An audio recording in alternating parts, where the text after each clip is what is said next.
Okay, let's see if I can do a quick guide on the Scarlet Keep for Grandmaster. This week, obviously, if you haven't guessed, it's Scarlet Keep in the Grandmaster rotation. So today, we're going to go over mostly solo play, but not only solo play. We're going to talk a little bit about teams, especially specifically with the boss room for team play after we go through some of the solo parts. Now, previously when Scarlet Keep was in rotation, before Grandmasters was released, I did a guide specifically a bit more directed toward Master. A lot of it applies to Grandmaster. Now, I could direct you to watch that if I miss anything here, but I mean, that'd be kind of rude, I think, because you're watching this video. Why don't I just say it on this video and save you the trouble having to click on multiple videos? Like, yeah, so that's what I do. So, if you did watch the last one, I'm repeating a few stuff, feel free to skip ahead, because some of this, if you did watch the last one, might not be totally new. But you get my point, I think. I'm not going to send you to 3 different videos, 5 different videos, 6 different videos. Like, come on. Nah, we'll just talk about it here on this one. So, for Grandmaster, solo play. A little bit of team play. For solo play, here we go. So, a couple things you need to know for this one. One, it's an arc burn. Okay, arc burn's important. Second thing is champions are, what do we got? We got Unstoppable and Barrier. So Barrier with Hive, you got the boomers, so they can hurt. So I think that's probably the biggest threat out of all that. And also we got some shield play a little bit. So match game, still a thing. Won't be a thing next season, but I think they're going to replace it with something. But anyways, for this season, there's some solar shields, the Hive Wizards specifically. And if you hear me call them like a witch every once in a while, just bear with me. You know I'm talking about wizards. So them having solar shields, it can be beefy. It's just, this is one of the times where I do care about shields, honestly. Like normally, for most of them I don't, but it seems like whenever it's a Hive in rotation for a Grandmaster, I do care about shields because wizards suck. They suck, especially when it's an arc burn. They just like burn through you so fast, so you don't want to be messing around trying to burn down their shield and then you take cover and then the shield comes back. It's like, ugh, it's gross. So I highly suggest bringing a solar weapon anyways for this. Other than that, for loadouts, bring whatever you want. I'm not going to recommend anything else, just you have to be able to do Unstoppable, you have to be able to do Barrier in whatever fashion you want, and like that's it. Obviously, linears are cool still, for now anyways, maybe not in a little bit, but as you see most of the gameplay here, I'm not even using a linear, and that's just because I want something to take care of the ads that are a little bit beefier just because it's a Grandmaster, and this solar Omelon pulse rifle I'm using for barriers, it's a fine weapon, don't get me wrong, it just feels so weak against regular ass ads that I just feel like having like a light machine gun at disposal in case I get a little bit swarmed or something and take out ads fast is just works a little bit better for me personally anyways. But again, that's just a personal thing. Run whatever you're comfy with. Whatever you're comfy with is what you're going to play best with, obviously. So, here we go. This first part, anyways. Let's call it the bridge area. When you walk in here, 2 bears are going to spawn. One's going to spawn here on the left side. One's going to spawn here on the right side. So, I like to focus the left side first because I got a nice clean line of sight on them. Just keep in mind, if I push farther left right now, then the snipers and thrall are going to spawn in. I don't really want the snipers to spawn in yet because I don't want to get shot in the back of the head as I go after the second right side barrier. So I'm going to take out the left barrier, then I'm going to take out the right barrier. Now after that, you got to go to the 2 towers on the left and right, obviously, kill the wizard, get the ball, dunk it to lower the bridge. Doesn't matter which order you do. Just from habit, I do the right side first. Honestly, it's just habit. Now, for this, if you're having trouble with the wizard, you can jump up to this section right here. It's safer from the ads anyways. The wizard can still get you, but I just feel like I just enjoy the line of sight a lot better for kill. And same with the left side too. You can jump up on top of the platform there and does the same thing. So you can use your super, whatever you want to do, but and then keep in mind, of course, after you pick up the ball and you're on your way to dunk it, a barrier is going to spawn in. It's going to do that on each side. Another good spot to take them out that's quite a bit safer is jumping back on that place that you're shooting the wizard from. So you can jump back up there with the ball, drop the ball, or just forget about the ball, kill the barrier, go back, get the ball, and dunk it. And same thing both sides, just rinse and repeat. Take them out, drop the bridge, and then you're on to like the Unstoppable. So FYI, for the Unstoppable, there's something a little glitchy with the back half of this bridge where grenade launchers specifically, which is what most of us are using to stun Unstoppables, isn't really connecting with the floor. Like I think it just goes straight through the floor. Like my Weather Horde shots aren't working there. Even when I was using a wave frame, forbearance, doing the same thing. So just keep in mind, might want the Unstoppable to come quite a bit closer and then stun it just when it's closer, when it's past the little glitchy back half of the bridge there. Now, the rest is pretty straightforward until you get to the Shrieker. I mean, even the Shrieker part's pretty straightforward, but a couple things to keep in mind. One, if you're by yourself, I would clear out all the ads, barrier, everything before creeping up enough to take out the Shrieker, just for safety's sake. Now, if you're with the fire team, again, same thing, kill the ads and stuff, of course, because they're going to chuck grenades at you, they're going to be annoying.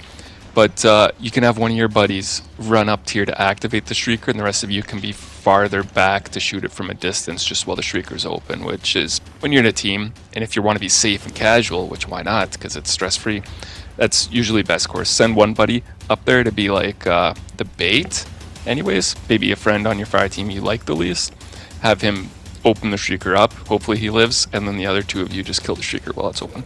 Now, if you're alone solo, easiest thing to do is a grenade, or Witherhoard in this case. Tag it, take cover, let it take damage away, and then repeat until the thing is dead. Now, the next main checkpoint, it can seem a little dicey sometimes, but as long as you take it slow, I guess, it's pretty easy. So first thing, you got the 3 plates. So you got the center plate here, that's the main plate, and then you got these 2 secondary plates. So the main plate, the rules work differently than the other 2 plates. So the main plate, as soon as you activate it, then the wizard's going to spawn in front of you on the bridge. So solar shield, it's yellow bar, take it out as fast as you can. Just best case scenario, activate it, get off the plate, kill the wizard, and then get back onto the plate to continue. The other 2 side plates, they work a little bit differently. So as soon as you get close, you don't have to actually activate the plate, but you'll notice as soon as you get close, the wizards will spawn. Now why that's important is because you want to do this one at a time, especially if you're solo, and you don't want to running around as you're killing acolytes, you don't want to accidentally get close enough that you're going to spawn in a wizard, because then you got to deal with an extra wizard. You don't want to deal with more than you have to. Now, if you're cool and you're super strong, no big deal, but if you're taking it casual, could be a big deal. Now, for the barriers for this main plate, as soon as you finish the plate, the barrier is going to spawn with some snipers way at the far end of the bridge. So it's pretty safe. There's just thralls running at you at the same time. So you got to watch out for the thralls, but at least you got the stairs here. This part right here is cover to kind of, so you can, not casually, but you can safely take out the snipers and then deal with the barrier. Now the other 2 plates here, you'll see that the barrier and just a couple acolytes on the left and right are going to spawn in. So no thralls, nothing like that, no snipers, so that's cool. But again, you can take him out from the stairs relatively safe, and he'll spawn in about halfway done charging the plate. So as long as you're ready for the acolytes, you can chuck a grenade, a Witherhoard, whatever you got to take damage from, and then kind of hang out the bottom of the stairs so you're safe from the barrier, the boomer guy just being on the incline, low ground there, like he's not going to have a good angle to boom you with his arc cannon. And then same thing with the right side plate there. And that's it. So as long as you do it slow, easy. Now, one of the main things that can go wrong here is if you send one of your buddies to activate all the plates and you try to do it each separately. Let's say if you're in a fire team, like you each take a plate and you're trying to do it at the same time. So you're going to have all the wizards spawn in, you're going to have all the barriers spawn in, and then they're all going to group together kind of at the far end of the bridge. Maybe you have a few snipers left. It could be a big mess. So just whether you're with the team or you're by yourself, just the easiest way anyways, not the only way, but the easiest way is you just do one plate at a time. Do the center plate and then either do the left or the right, and then when that one's done, the last one that's left. And just remember with this part, if it does get out of control for you, you can run like way back, way back, almost as far as you want, and you can do everything from a huge distance. And so at the end of the day, it's not that dangerous. Now eventually get to this next Shrieker part. So again, pretty simple. If you're in a team, use bait again, but first thing first, just clear out all the snipers. There's like just a crap load of snipers here. I suggest just taking them all out first from a distance preferably before you try to take on the Shrieker. There's also the barrier like on the far bridge there. You gotta watch out for him. Honestly, like it's easier for me to take out the Shrieker and then worry about the barrier last, because he kind of runs up the bridge and far away, which that's fine. So again, if you're in a team, just the easiest way, send a guy to this spot right here, and then the Shrieker will open up. You and your other guy can kill the Shrieker while he has it opened up. He's pretty safe there.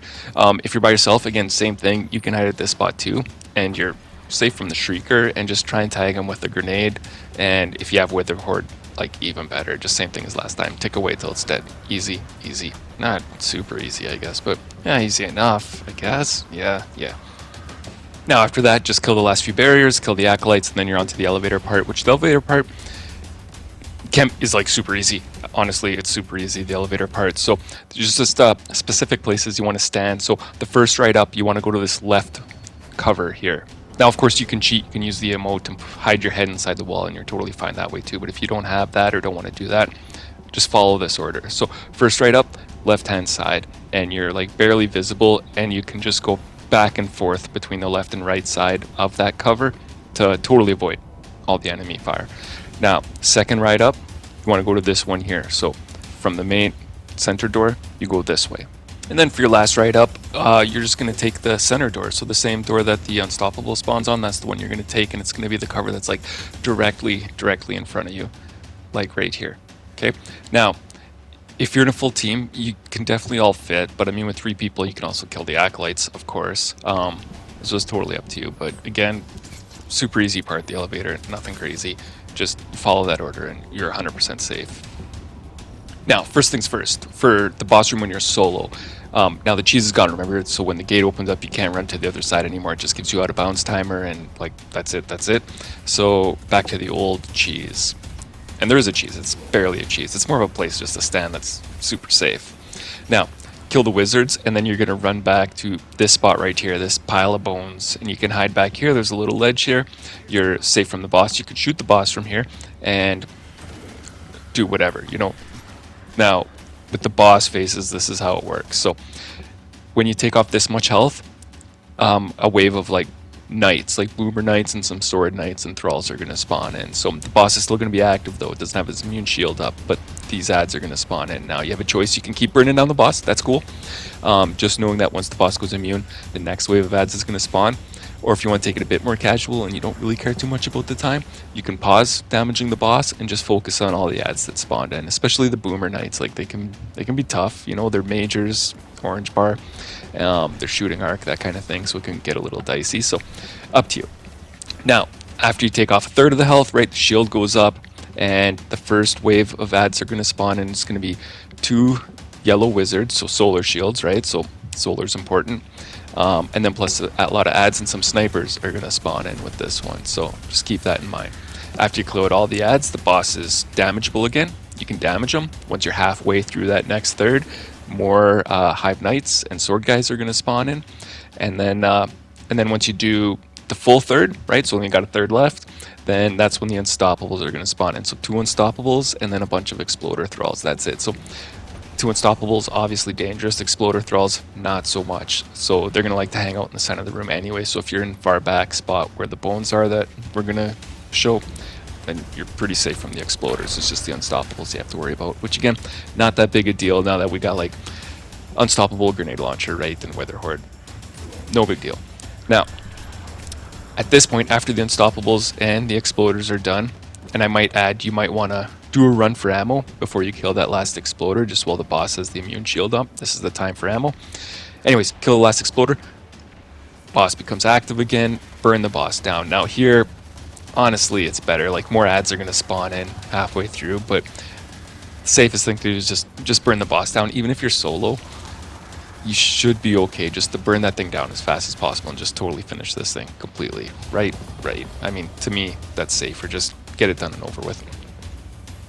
Now, when you're solo especially, you're not 100% safe behind this pile of bones. There's a couple guys that are going to creep up to you. One, the boomers slowly creep up to you, so eventually they'll make it where they got a nice line of sight of you, and then you're done. Now, one wizard. When the wizard spawns in, there's 2 wizards. One will stay around the boss in the center, but one likes to creep forward quite a bit, and you got to watch out for that one. That one might pop out on the right-hand side here around the side of the bones. Same with some of the snipers. Sometimes the sniper will go far right side and be able to snipe you from behind your pile of bones. So watch out for those 2. Unstoppables, of course, they'll creep up to you all the way, but for the most part, you're safe from them as long as you're on top of them. Don't ignore them. Don't ignore your champion, yeah. And then the boss, especially near the last phase, if you leave her alone too much, like not under sustained damage, she will creep forward too. And you should be safe for the most part, but like if you see here, she's like so close that, you know, it's dangerous. Just keep an eye out. You can always use an emote to peek around the corner before you pop your head out if you want. But yeah, so watch out for those things for solo play. Now, for team play, same thing. You're going to want one person behind the pile of bones if you want to play it safe. You don't have to by any means, but you know, if you're struggling with this, one person behind the bones. Now, I suggest if not all of you have a solar weapon, if say only one of you has a solar weapon, that's the person who I would probably put behind the pile of bones. One, because it's safer, and the last thing you want is for the only person that can break a shield of the wizard, to be dead, and the other two just suffering, because I mean that's just a recipe to wipe. So if there's only one of you with the solar weapon, definitely I would hide them behind the pile of bones there, because that's kind of the most important person in the scenario with your team, because those two wizards, probably not counting the boss, probably the most dangerous thing, just because of their solar shield and because of how like nasty a wizard can be shooting arc. Other than that, I would place the other two people kind of like roughly here and here, just kind of on the other side of the pile of bones. Really, like you got cover, you're gonna have to move around a bit to dodge enemy fire, blah blah blah. But I would not go far left, just because enemies spawn from far left, and if you're there alone, you're gonna get swarmed. So if you can manage yourself with it, that's great. But if not, just kind of stick close to the right hand side here, at least like running back and forth, at least so that it's better chance of getting revived if you do die. Well, other than that, I guess that's it. I mean, for me, doing it this way, that turns this, I guess, maybe average difficulty Grandmaster. It's definitely not the hardest by any means, but not the easiest. But I think, like, for me, doing it this way definitely turns this into one of the easiest ones. At least, for sure, second easiest one this season, I would say. Yeah, probably. So, yeah, if you liked it, that's great. Hopefully you learned something. If this is a lot of repeat from the master guide and you still watch through it, you're the best. You're the best. Thank you very much. Yeah, like it, I guess. Subscribe for sure. Yeah, that'd be cool. Yeah, it would. Yeah. All right. Thanks. Bye.